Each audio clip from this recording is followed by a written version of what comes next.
Hello বন্ধুরা, তোমরা সবাই কেমন আছো? আশা করি সবাই খুব ভালো আছো। তোমাদের ভালোবাসা আমিও ভীষণ ভালো আছি। চলে এসেছি তোমাদের সাথে আবার নতুন একটা রেসিপি শেয়ার করতে। দেখো, এখানে আমি কুমড়ো কেটে নিয়েছি টুকরো টুকরো করে। আজকে আমি কুমড়ো দিয়ে কুমড়োর ভর্তা বানাবো। তো অনেকেই কুমড়ো পছন্দ করো না, তো কুমড়োর ভর্তা যদি এইভাবে বানাও তাহলে দেখবে অনেকটা ভাতও খাওয়া যায় এবং মুখে স্বাদও আসে। তো চলো কুমড়ো ভর্তা বানানোর জন্য কি কি লাগছে দেখো। এখানে আমি টুকরো টুকরো করে পেঁয়াজ কেটে নিয়েছি। দেখো, গোটা রসুন নিয়েছি 7 থেকে 8 টুকরো, 4-5টা গোটা শুকনো লঙ্কা নিয়েছি, কালো জিরে নিয়েছি। প্রথমেই আমি গ্যাসের মধ্যে কড়াইটা বসিয়ে কড়াইটা গরম করে কড়াইয়ের মধ্যে আমি সর্ষের তেল দিয়ে নিলাম। তেলটা দেখো গরম হয়ে এসেছে, তেলটাকে একটুখানি কড়াইয়ের মধ্যে নাড়াচাড়া করে নিলাম।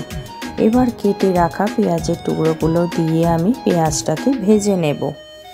পেঁয়াজটা ভাজা হতে হতে চলো তোমাদের সাথে কয়েকটা কথা বলে নিই। আমি বেশ কিছুদিন ধরেই আমি কোনো ভিডিও দিচ্ছিলাম না এবং তোমাদেরকে কোনো সাপোর্ট করছিলাম না।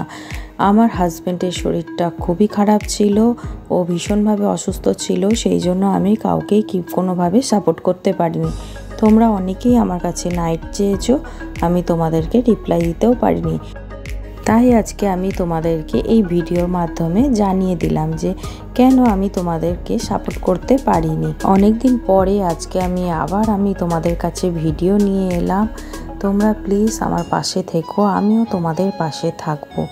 চলো, কথায় কথায় আমার এদিকে পেঁয়াজটাও ভাজা হয়ে গেছে। এবার পেঁয়াজের মধ্যে আমি গোটা রসুনগুলোকেও দিয়ে একটুখানি নাড়াচাড়া করে ভাজা ভাজা করে নেব।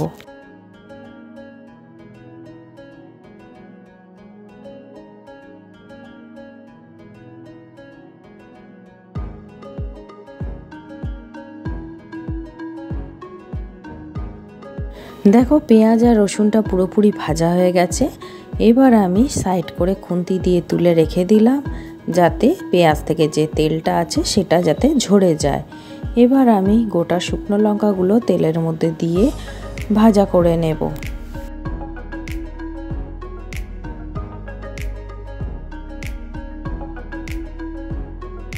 লঙ্কাটা ভাজা হয়ে যেতে লঙ্কাটাকেও আমি তুলে রেখে দিলাম।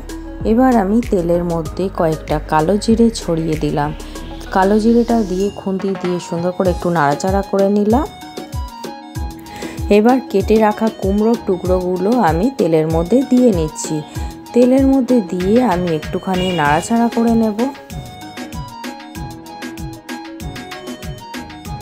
এবার উপর থেকে পরিমাণ মতো লবণ, পরিমাণ মতো হলুদ দিয়ে আবার একবার নাড়াচাড়া করে নেব।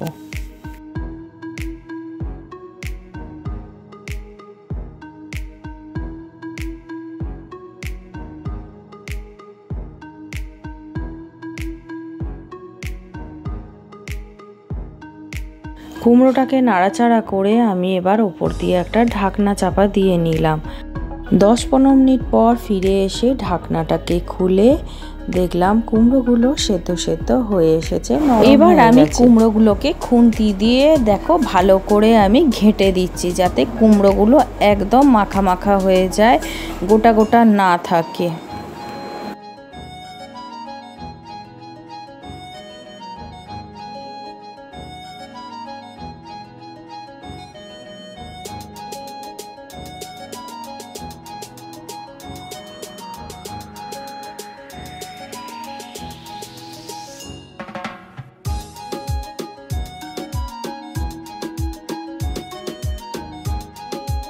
দেখো, কুমড়োটা কিন্তু একদম আমি ঘেঁটে ঘেঁটে দিয়েছি।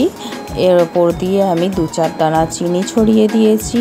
চিনিটা ছড়িয়ে দিয়ে আবার একবার নাড়াচাড়া করে নিলাম। তোমরা কুমড়োর মধ্যে চিনি নাও দিতে পারো, কারণ হচ্ছে কুমড়ো মিষ্টি মিষ্টি হয়। এদিকে পেঁয়াজটা, রসুনটা আর শুকনো লঙ্কা যে ভেজে রেখেছিলাম, শিলের মধ্যে নিয়ে আমি এটাকে বেটে নেব।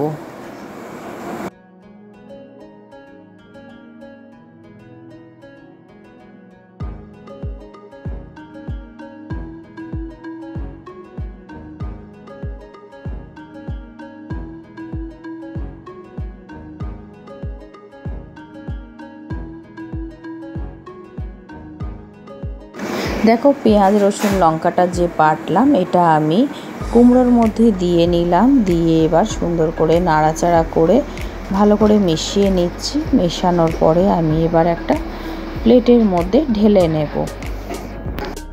দেখো কুমড়োটাকে আমি একটা প্লেটের মধ্যে নাবিয়ে উপর দিয়ে আমি শুকনো লঙ্কাগুলো দিয়ে নিয়েছি। এবার উপর দিয়ে আমি তেল ছড়িয়ে দিলাম। এবার আমি কুমড়োর ভর্তাটা পরিবেশন করে দেব। গরম গরম ভাতে মিষ্টি মিষ্টি ঝাল ঝাল কুমড়োর ভর্তা দারুণ লেগেছিল খেতে।